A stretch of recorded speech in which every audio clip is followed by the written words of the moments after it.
This is a Vada Pav, a ball of batter fried mashed potato placed inside a pillowy soft milk bun. Vada Pav. It's layered with 3 ingenious condiments, and depending on what time you're watching this video, this sandwich might just be getting devoured by millions of people on the streets of Mumbai as I speak. So here's how to make it. Start by poking holes in a few potatoes using a fork and then dunk them in a microwave safe bowl. 2 medium potatoes can make about 3 sandwiches. Add just enough water to cover about 1/4 of the potatoes. Loosely cover with a lid and place it in a microwave for about 8 to 10 minutes. Now while Chef Mike cooks these potatoes, move on and get your condiments ready. Speaking of condiments, there are exactly 3 that you need if you want to replicate the exact Vada Pav sold on the streets of Mumbai. For the tamarind chutney, boil 2 cups of water in a saucepan and add 2 tablespoons of tamarind paste or concentrate, followed by about 1 cup of brown sugar, a teaspoon of dry ginger, cumin, and some Kashmiri red chili powder or cayenne powder. Give this a good mix and let it simmer until it begins to resemble a thin syrup. Now cooling down will thicken it some more, so it's worth leaving some slack there. And of course, feel free to replicate this with the actual tamarind fruit and use jaggery instead of brown sugar. That's actually more authentic, but it's also only marginally better and a lot messier. Store it in the fridge in an airtight container and it'll last for a month. These squeezy bottles are great to store and use them as you go. Go ahead and toast 3 to 4 cloves of garlic, some diced coconut, and some peanuts in a pan.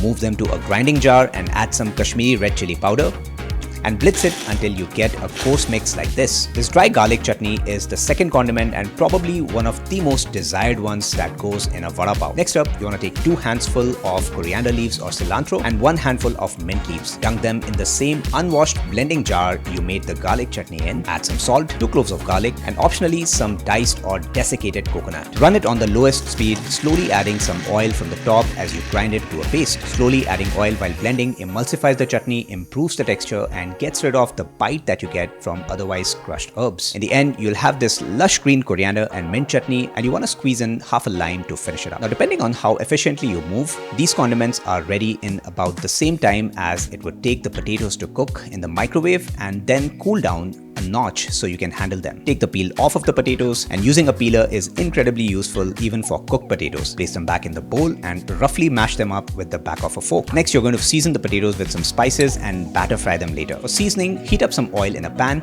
add some black mustard seeds, just a bit of asafoetida or hing, that stink of which, by the way, turns into a smooth umami flavor when you bloom it in some oil. Add some curry leaves, some turmeric powder, and a bit of ginger garlic paste. Be ready with a lid because the moment you add the ginger garlic paste, it's going to spatter oil all over. You see this? No kidding. Give it all a good mix and then add the potatoes in. Give this a good mix, and before the potatoes are overcooked, pull them out. 2 minutes tops. Season the potatoes with some salt, mix thoroughly, and spread it out like this so the steam can escape faster and they cool down for you to handle them later. In a separate bowl, throw in some gram flour or besan, which is basically chickpea flour. Add some salt and turmeric and just enough water to stir up a thick pancake-like batter. It's safe to err on the side of keeping it too thick and adding water little by little as you go.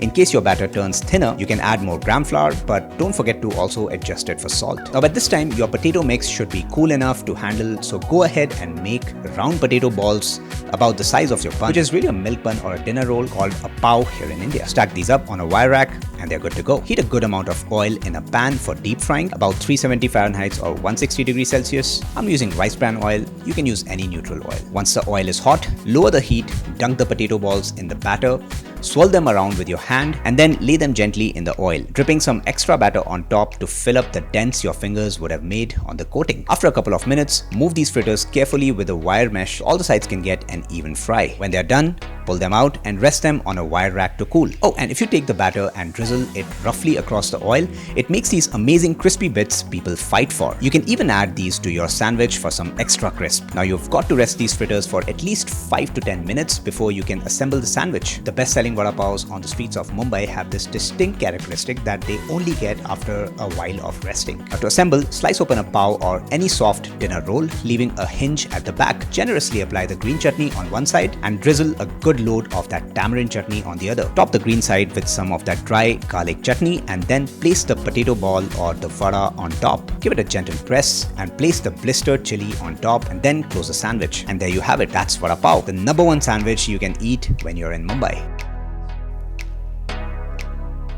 When you go for that first bite, the mix of that green tamarind and garlic chutney blows your mind. A lot of people don't add the tamarind chutney, but it makes a world of a difference. Highly recommended. Now folks, this sandwich looks great on the outside, but when you eat it, you go, pow, what a sandwich.